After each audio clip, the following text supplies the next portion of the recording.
Navi Mumbai Shravan queen 2024 season 2 मोठ्या उत्साहात संपन्न।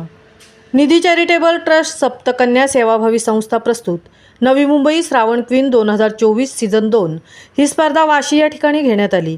या स्पर्धेमध्ये रायगड जिल्ह्यातील तळा तालुक्यातील कुंबेड गावातील प्रज्वला कातुर्डे विजेते ठरले आहे। त्यांनी अशा बऱ्याच स्पर्धांमध्ये भाग घेऊन आपल्या विजयाचे सातत्य कायम राखले आहे आणि आता पुन्हा एकदा स्वतःला श्रावण क्वीन सिद्ध केले आहे। प्रत्येक वेळी आपली जबाबदारी उत्तमरित्या पार पाडून स्वतःचं नाव उज्ज्वल केलं आहे। तिने असं म्हटलं आहे की जबाबदारीसह घेते भरारी, नाव तिचे आहे नारी। हे वाक्य नारी शक्तीसाठी ऊर्जा देणारे आहे। महामुंबईसह दिलीप निकम, नवी मुंबई।